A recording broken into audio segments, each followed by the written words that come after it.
From 1963 to 1975, Betty Morrison served Dean Martin coffee at a 24-hour diner in Los Angeles. Always 3 a.m., always alone, always the same order. She never asked for an autograph, but she learned something about fame that nobody talks about. It doesn't cure loneliness. Sometimes it makes it worse. Betty Morrison worked the graveyard shift at Norm's Diner on Sunset Boulevard, 11 p.m. to 7 a.m. It was 1963. She was 28 years old, a single mother with 2 kids, working nights because the tips were better and she could be home during the day. Most nights were quiet.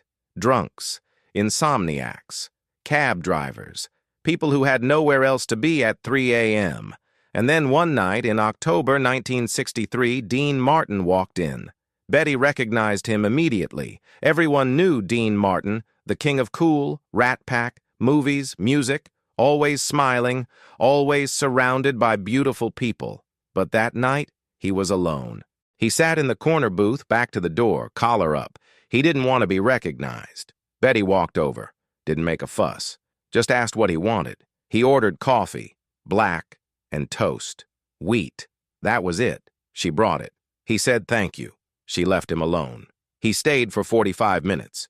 Didn't read, didn't talk. Just sat there, staring at his coffee. When he left, he put a $20 bill on the table. The check was $1.50. Betty thought it was a one-time thing. But 2 nights later, he came back. Same time, same booth, same order. Coffee, toast, silence. And then it became a pattern. 2, sometimes 3 times a week. Always between 2:30 and 3:30 a.m. Always alone. Always the same order. For 12 years. Betty started to notice things, small things you only see when you watch someone for over a decade. On nights after his TV show tapings, Dean would arrive earlier, around 2 a.m. He'd sit longer, sometimes an hour. On nights when there were no shows, he'd come later, 4 a.m., stay for 30 minutes. But he was always alone, even when he could have been at parties, even when he could have been with friends, with women, with anyone. He chose to be in a diner at 3 a.m. with a waitress who didn't ask questions. Betty realized something. Dean Martin didn't come for the coffee. He came because the diner was the only place where he could be invisible, where nobody wanted anything from him, where he didn't have to be Dean Martin.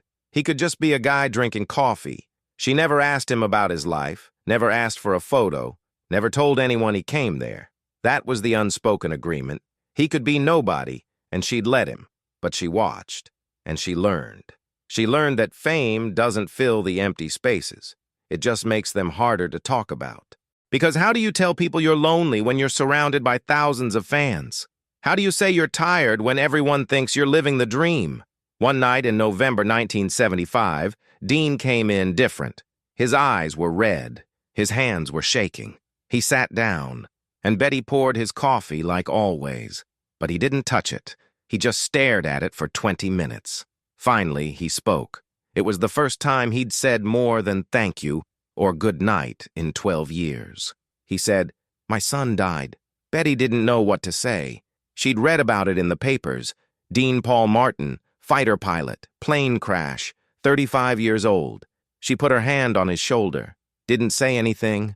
What could she say? He looked up at her, and his voice cracked. "Thank you for never treating me like Dean Martin, just like a guy who likes coffee." He left a $100 bill on the table that night, and he never came back. Betty kept working at Norm's for another 20 years. She retired in 1995. Every time someone famous came in, she thought about Dean, about how he'd sit in that booth, alone, at 3 a.m., just trying to feel normal. She realized something that night that changed how she saw everything. Loneliness doesn't care how famous you are. It doesn't care how much money you have. It doesn't care how many people know your name. Sometimes, the loneliest people are the ones surrounded by the most noise. Dean Martin died on Christmas Day, 1995. Betty read about it in the newspaper. She didn't go to the funeral. She didn't call anyone. She just sat in her kitchen and cried for the man who used to sit in her diner at 3 a.m., drinking coffee, trying to remember what it felt like to be invisible. I served coffee to Dean Martin for 12 years, but what I really did was give him a place where he didn't have to perform, where he didn't have to smile, where he could just sit in silence and be human. And sometimes, that's the greatest gift you can give someone, the permission to be alone without being lonely, or at least, to try. This was a quiet witness. If this story moved you, share it with someone who understands that sometimes the loneliest people are the ones who seem to have everything. I'll see you in the next story.